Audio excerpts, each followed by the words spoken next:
मैं अनुभव बताता हूँ कि गंगा जी बात करती है आपसे। Meditation is the amazing amazing technique. If you are not connected to the divine, if you are not connected to yourself,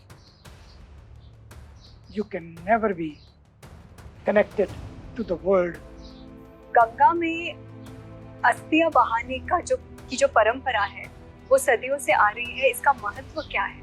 Ganga ji जब आई धरती पर तो उन्होंने सागर के पुत्रों का तो उद्धार किया, लेकिन उद्धार करने के बाद वो चली नहीं गई, वो यहाँ रुक गई।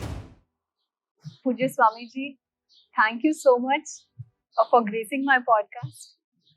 आपने आपका कीमती समय दिया और मुझे गंगा आरती में शामिल किया, इसके लिए दिल से धन्यवाद।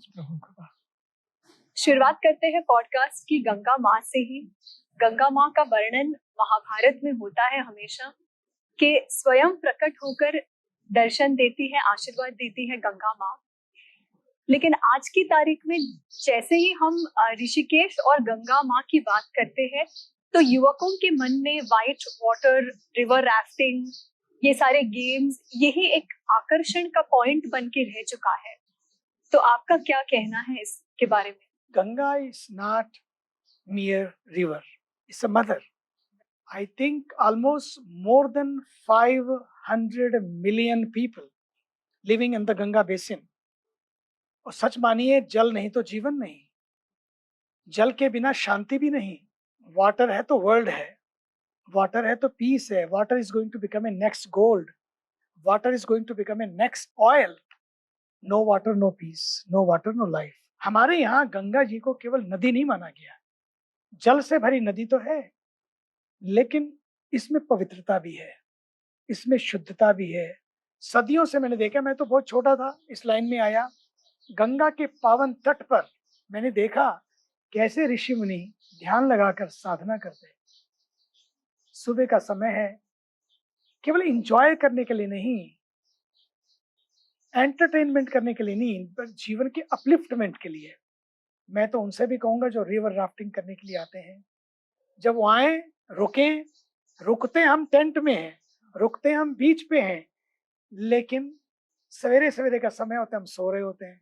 वही समय है बैठकर प्रातःकाल गंगा के तट पर बैठकर देखें।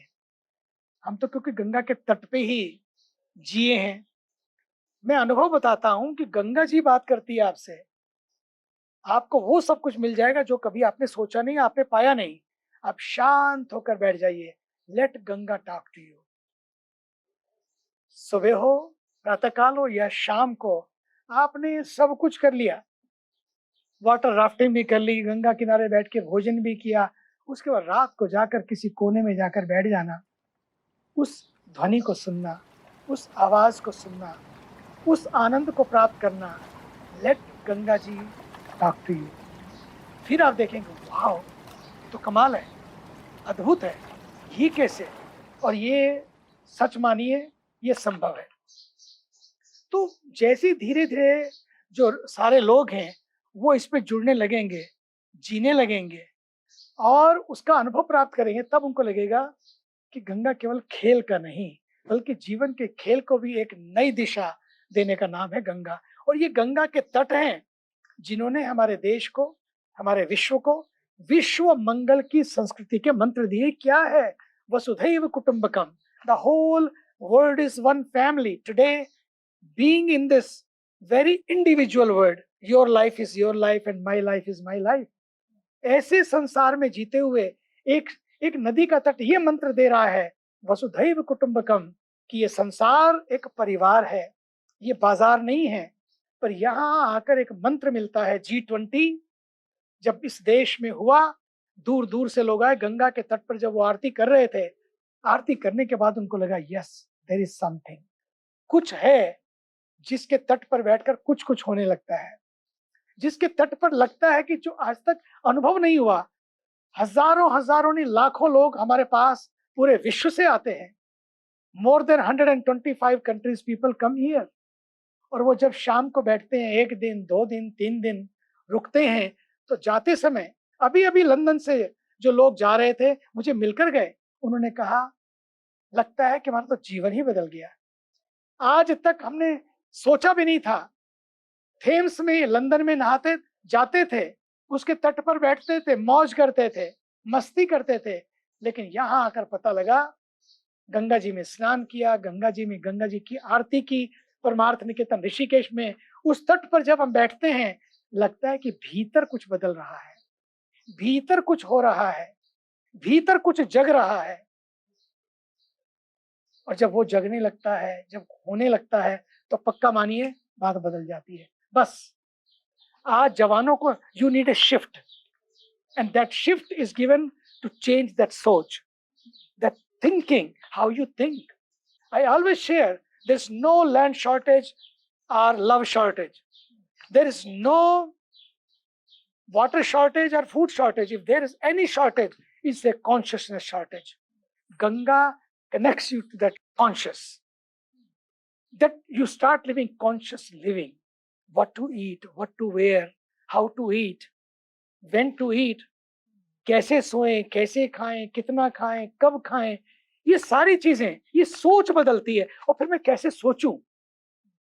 पहले होता था थिंक बिफोर यू स्पीक, मैं तो कहूंगा think before you think. Think सोचने के बाद oh my God, I don't know what I did. बोलना नहीं, सोचना। जो आप सोचते हैं वही आप बोलते हैं, जो आप सोचते हैं वही आप जीते हैं, जो आप सोचते हैं उसी दिशा में आप आगे बढ़ते हैं, जो आप सोचते हैं उसी दिशा में आपके कर्म होते हैं। सारी बात सोच की है। इसलिए स्वामी विवेकानंद जी कहते थे, सोच को बदलो तो सब कुछ बदल जाएगा। सोच ही सृष्टि का निर्माण करती है, पॉजिटिव और नेगेटिव। सोच को बदलो तो सितारे बदल जाएंगे, सोच को बदलो तो सितारे बदल जाएंगे। आज लोग सितारे भी अपने सितारे दिखाने के लिए जाते हैं। हमें किश्तियों को बदलने की जरूरत नहीं है, दिशा को बदलें तो किनारे बदल जाएंगे। बस यही आज चाहिए।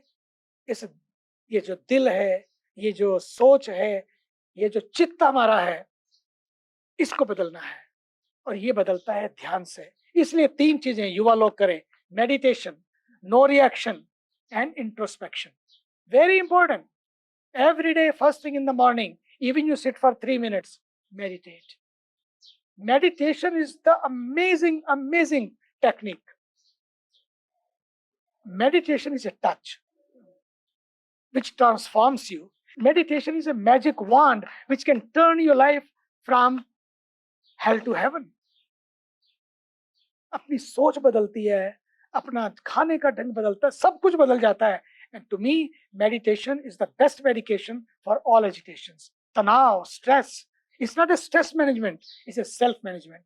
That's what meditation does. That's what is needed. मंत्र जाप से क्या परिवर्तन होता है? मंत्र का अर्थ है मननात् त्रायते इति मंत्र। मननम इति मंत्र। जो मन से आपकी रक्षा करे वो मंत्र। व्यक्ति का मन लाखों डिजायर से भरा हुआ है, लेकिन how to become desireless. Desire तो हो, बिना डिजायर कुछ नहीं होगा, लेकिन किस चीज की डिजायर हो? तो भगवान ने एक बड़ा प्यारा मंत्र दिया, बोले बैलेंस्ड, संयम।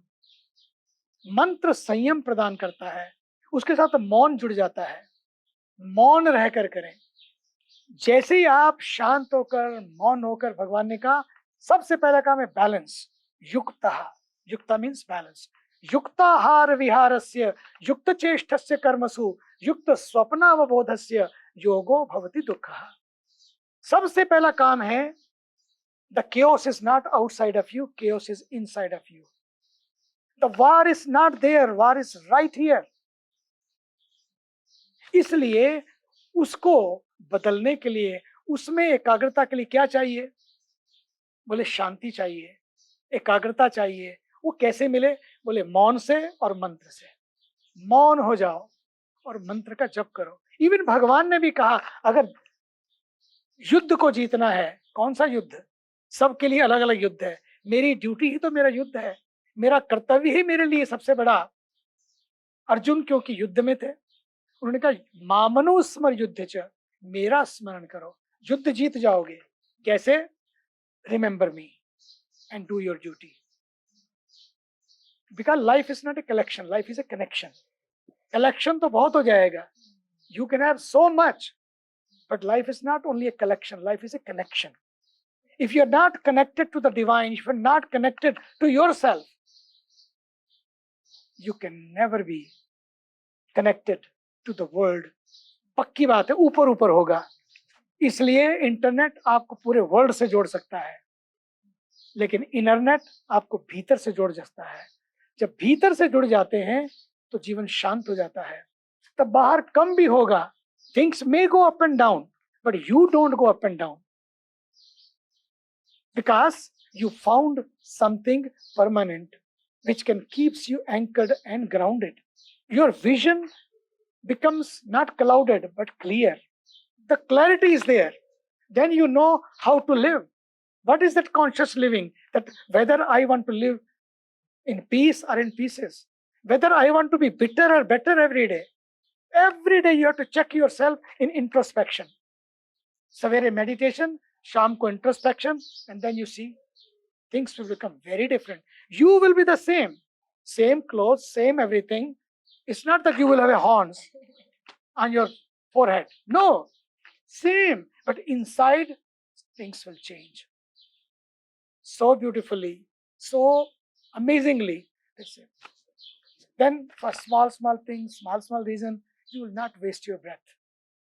इसलिए शांति से मंत्र का जप करें, मौन करें, साधना करें, ध्यान करें. आए गंगा तट पर, लेकिन आने के साथ साथ इसका भी ध्यान रखें, तो आपका गंगा की आने की ट्रिप भी और जीवन की ट्रिप भी दोनों सफल हो जाएंगे. स्वामी जी, गंगा में अस्थियां बहाने का जो परंपरा है वो सदियों से आ रही है. इसका महत्व क्या है? जब राजा भगीरथ ने साधना की, इतनी कठोर तपस्या की कि भगवान प्रसन्न हो गए. उन्होंने कहा कि गंगा जी प्रार्थना करो, गंगा जी अगर धरती पर आए और आपके इनका उद्धार करें तो काम बन सकता है. भगीरथ ने प्रार्थना की, फिर तपस्या की. ठाकुर जी प्रसन्न हुए. ठाकुर जी ने गंगा जी को आदेश दिया. गंगा जी जब आई धरती पर तो उन्होंने सागर के पुत्रों का तो उद्धार किया, लेकिन उद्धार करने के बाद वो चली नहीं गई. ये है गंगा जी की दयालुता. वो यहाँ रुक गई. केवल उनका ही नहीं, पूरी सृष्टि के उद्धार के लिए, क्योंकि वो अस्थियों पर उनका स्पर्श हुआ और अस्थियों से स्पर्श होकर उनको मुक्ति मिली. तो ये मान्यता होगी तब से कि एक पहली बात, जो अस्थियां हैं जब गंगा जी उनसे स्पर्श करती हैं या अस्थियां गंगा जी में स्पर्श करती हैं तो व्यक्ति को मुक्ति प्राप्त होती है, पहली बात. लेकिन केवल इतना नहीं है, गंगा जी तो अस्थियों को नहीं, व्यक्ति को जीवन से मुक्त कर देती हैं. जीवन में शीतलता प्रदान करती हैं, शांति प्रदान करती हैं. ये गंगा के जो तट हैं इसलिए हैं कि व्यक्ति को पापों से भी मुक्ति मिले, पाप से, ताप से, श्राप से, सबसे मुक्ति मिले, लेकिन साथ साथ शीतलता भी मिले. तो मोक्ष भी प्रदान करती हैं, शीतलता भी प्रदान करती हैं. और सच में जब उसके तट पर बैठकर साधना करते हैं तो जीवन की धन्यता भी प्राप्त करती है. और फिर हम गंगा के तट पर बैठकर जब गंगा जी की आरती करते हैं, हमारा भाग्य है कि गंगा जी के तट पर बैठने को मिलता है. लेकिन केवल इतना ही नहीं कि हम गंगा जी के तट पर बैठे आरती करें, एक हमारा कर्तव्य भी है. कर्तव्य यह है कि गंगा के तटों पर बैठकर हम ये संकल्प लें कि हम गंगा के जल को या नदियों के जल को प्रदूषित नहीं करेंगे, क्योंकि जल जीवन है. हम प्रदूषित नहीं करेंगे, जो बचा है जल उसको बचाएंगे और प्रदूषित नहीं करेंगे. और ज्यादा से ज्यादा पेड़ लगाएंगे, क्योंकि जंगल नदी की माँ है. सबके पास ग्लेशियर नहीं है हिमालय जैसे, सबके पास ग्लेशियर नहीं है हिमालय जैसे. तो जंगल नदी की माँ है. और जंगल कैसे होंगे? जब पेड़ ज्यादा होंगे, पेड़ होंगे तो जंगल होंगे, जंगल होंगे तो जल होगा, जल होगा तो नदी का प्रवाह बढ़ेगा. इसलिए ज्यादा से ज्यादा नदियों के किनारों पर पेड़ लगाएं. जो बन चुका वो बन चुका, लेकिन अब आगे हम इतना प्रयास करें जहां जहां जगह है उन नदियों के किनारों को हम जलदार, फलदार, छायादार, जड़दार औषधि वाले पेड़, उन सब से उन किनारों को भरें और सिंगल यूज प्लास्टिक को धीरे धीरे बंद करें। मैं तो कहता हूँ जितने साल के हम हो जाए, हर साल अपना जन्म दिवस मनाते हैं, जितने साल के हो जाए उतने पेड़ लगाएं। जितने साल शादी को हो जाए उसमें पेड़ लगाएं। लड़की घर से निकले पेड़ लगा के शादी के लिए निकले, और जब जिस घर में जाए वहां भी जाकर पेड़ लगाकर शुरुआत करे। Green beginning will be a great beginning. Polluting the water is a green crime. हमें नहीं करना, ये पाप है। गंगा की आरती ना कर सके तो चलेगा, लेकिन कम से कम गंगा के जल को प्रदूषित ना करें, ये बहुत जरूरी है, बहुत महत्वपूर्ण है। इसलिए ये गंगा के तट केवल अस्थियों को छूने से, अस्थियां उसमें जाने से ही नहीं, बल्कि जीवन को भी एक नई दिशा मिलती है, जीवन को भी रहते रहते मुक्ति प्राप्त हो जाती है। छोटी छोटी चीजें जो व्यक्ति को परेशान करती हैं, छोटी छोटी चीजें जो व्यक्ति फंसा रहता है, छोटी छोटी उदासी, निराशा, इन सब से गंगा के पावन तट आपको प्रसन्नता प्रदान करते हैं। प्रसिद्धि तो मिलती है, सिद्धि भी मिलती है, सच्ची बात है। लेकिन इतना ही करना है जिससे सब कुछ मिला, संस्कृति मिली, सभ्यता मिली, उन तटों को हम बचा कर रखें। बस यही हमारी गंगा पूजा हो, यही हमारा गंगा जागरण हो। इसलिए गंगा जी की आरती है, ताकि संकल्प करके लोग रोज जागें। This is our spiritual happy hour every day, where we feel, कहीं किसी नदी तट पर ऐसा नहीं होता, where we feel you are full, you are whole, you are complete, and at the same time celebrating that happy hour, you feel no hangover, no headache, you feel connected, anchored, grounded, and you feel one with the Ganga, and that's the power of Ganga. Jai Gange, Jai Bharat, Jai Vishnu. Thank you so much, Pujya Swami ji, for your message. And आपके द्वारा मैं ये message जनता तक पहुंचाना चाहूंगी कि please जल का सम्मान करें, प्लीज जल को बचाएं।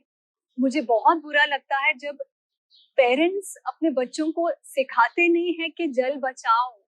सर्वेंट्स कितने पैमाने पर पानी वेस्ट करते हैं when they are washing vessels. लोग खुद भी नहीं पानी सेव करते और इसका प्रचार भी नहीं करते कि पानी बचाइए। So please, big message here for everybody, please take it seriously, and thank you Pujya Swami ji for gracing my podcast again.